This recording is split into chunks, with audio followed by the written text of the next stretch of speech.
Hey Veracity, welcome back to the channel. It's a girl Vermore and I'm back with another reaction video. Today guys, I'm going to be reacting to somebody new, and this is from Modern Wisdom, and we have Douglas Murray calmly obliterates angry Muslim professor with facts. Douglas Murray calmly obliterates angry Muslim professor. Oh my gosh, I can't wait to get into this video. If you haven't seen any of my reactions to Douglas Murray, I've been reacting a lot to Douglas Murray. So if you haven't seen any of my reaction, please make sure you hit the link above. Okay, I have a couple of videos on Douglas. And with that being said, let's get right started. But before we get started, we have some amazing people watching us for the very first time. If you are new to the channel, I am Vera. I do reaction videos. If it is something that you love, why not join Veracity? Hit the subscribe button below, turn on the post notification bell so that you can always be the first person to know whenever a new video drops. And that's guys, let's go. The present situation is that Israel builds bunkers in which its civilians have to shelter from rocket fire from the Hamas. The Hamas builds bunkers and hides its rockets in it, and then puts civilians on top of those bunkers. That is a terrorist organization. That is an organization that has no respect. Wow. That is an organization that has no respect for human lives, not Palestinian lives and not Israeli lives. You are about to watch one of the most heated debates on the current Middle Eastern conflict. Douglas Murray is always ready for these kinds of encounters, and in this video, he demonstrates why he is one of the most feared debaters alive today. Douglas Murray did not hold back. Barack Obama said this. He said if someone was sending rockets into my house, where my two daughters sleep at night, I'm going to do everything in my power to stop that, and I would expect Israelis to do the same thing. I mean, that's quite true, but the point is we need to understand how the situation has come about. We seem obsessed with the current situation. We need to understand how Israel came into being. You know, we can debate here from now until doomsday about what's happening today, but we need to understand what has created the situation. How many of us know about the Hussein McMahon correspondence? How many of us know about the Sykes-Picot Agreement? How many of us know about the Balfour Declaration? All of them are duplicitous agreements that brought about the state of Israel. But we are where we are. Yeah, and to call Hamas a terrorist organization, what is the Stalag, the Irgun and the Haganah? How many of us know this? You see, we only know one side of the narrative. It's easy for people to say that Hamas is a terrorist organization, yet they were democratically elected. I might not like that. In fact, I don't agree with Hamas a lot of the time, but I cannot say they're just terrorists. How come one person's terrorist and another person's freedom fighter? Douglas Murray is about to offer a much-needed response in a moment, but let's firstly highlight something important from the Muslim professor's argument. The reluctance to acknowledge Hamas as a terrorist organization and attempting to divert the conversation to other groups that are not relevant to the conversation is clearly evident.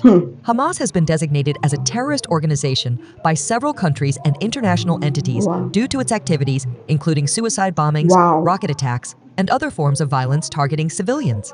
The evidence supporting this categorization is extensive and includes attacks on civilian populations, kidnappings, and the use of human shields, which violate international law and principles of armed conflict.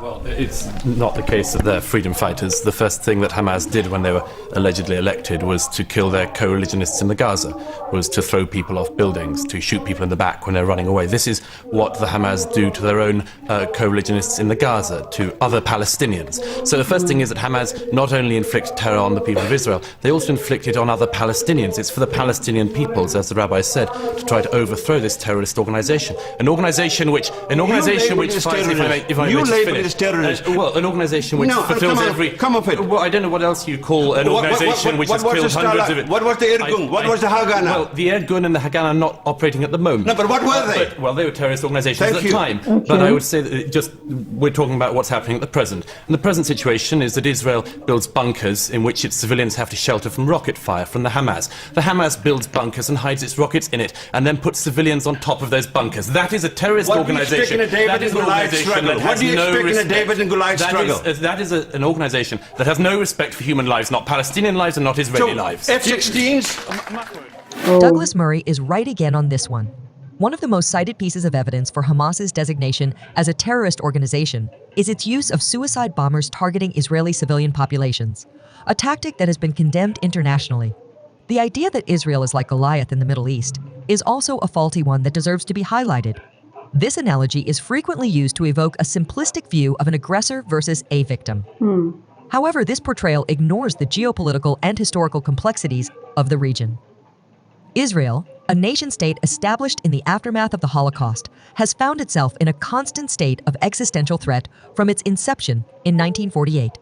The country is geographically small, surrounded by nations and entities that have, at various times, expressed hostility towards its very existence. Moreover, Israel's military strength, often cited as evidence of its Goliath-like status, is a necessity for survival rather than a tool for aggression. Israel's security measures, including its military capabilities, are as responses to decades of conflict, including multiple wars initiated by coalitions of neighboring states, ongoing terrorism, and rocket attacks. Douglas Murray also highlights a fundamental obstacle to peace in the region, the stated aim within the Hamas Charter for the destruction of Israel. The Charter, which outlines the principles and objectives of Hamas, calls for the establishment of an Islamic State in place of Israel. This explicit goal of eradication presents an insurmountable barrier to any peace negotiations predicated on mutual recognition and coexistence. This point underscores a critical issue. Peace processes are inherently based on the premise that both parties have a genuine interest in achieving peace. When one side's foundational document negates the other's right to exist, the basic premise for negotiation and compromise is undermined. This situation is further complicated by Iran. When Israel risks, like in 2006, having 1 million of its civilians having to live under threat of rocket fire, this is something which should be beyond its concern about what European governments think or don't think. You mentioned earlier about the huge number of civilian casualties. I can't think of another situation in war in which a fifth of casualties are civilian, and in which the Hamas have suffered up till now perhaps as many as 400 casualties. 400 terrorists being killed seems to me to be good work. It's good work for the future of Israel. It's good work for the future of the region. Upwards of 75 children have been killed. You can't call them terrorists. No, I didn't call them terrorists. I said they were innocent civilians. But that 4 times that number of people being killed, the targeted people being killed, are terrorists, and they have been killed. And that can only be good for the region. It can only be good for Israeli security. And if the Arab world really cares about the Palestinian peoples, why doesn't it do something for them practical instead of whining about this tiny slither of land which Israel occupies? Why don't they realise that if there's going to be peace in the region, it relies on there being a Palestinian solution and there relies on there being an Israeli solution? That can happen, but the first thing that has to happen is that the Arab governments and the Palestinians realise that Israel isn't going anywhere. If they made that realisation, why would they be firing rockets into Israel proper? This isn't disputed territory. They're firing rockets into Israel. Douglas Murray's argument regarding the refusal of other Arab nations to absorb Palestinian refugees and the continuous launch of rockets into Israel underscores a broader narrative about the motivations behind the Israeli-Palestinian conflict and the role of the wider Arab world in it. Since the 1948 Arab-Israeli War, which followed the establishment of the State of Israel, millions of Palestinians have been living as refugees in various Arab countries. Notably, in many of these host countries, Palestinians have been kept in a state of permanent refugee status rather than being integrated into the societies of their host countries. This policy has implications for the Palestinian identity, perpetuating a sense of displacement and grievance that fuels the conflict with Israel.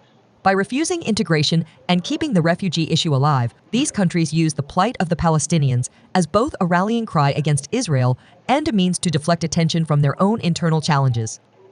This stance has contributed to the enduring nature of the conflict, as it has prevented the emergence of a Palestinian diaspora that is integrated into the broader Arab world, which could have potentially shifted the dynamics of the conflict. Achieving peace in the Middle East requires a nuanced approach that addresses the legitimate security concerns of Israel, the political and humanitarian needs of the Palestinians, and the destabilizing roles played by external actors. It involves confronting and challenging ideologies that glorify violence and reject coexistence, whether they emanate from within Israel, Palestinian territories, or the broader region. Okay, guys, so wow, this is crazy because even this so-called professor, he doesn't even know how to debate. Well, he's just portraying hate, aggression, anger, and he keeps interrupting all the time. Like, he doesn't even allow Douglas make his points. Like, he keeps interrupting. Who does that? Douglas, you are such a real gem. Honestly, I have nothing against the Muslims and Christians. I love you all, and I have friends who are Muslim, I have colleagues who are Muslim, so actually I have nothing against Islam, right? But this Hamas, what exactly are they all about? Because it's beginning to sound like Boko Haram, Hamas.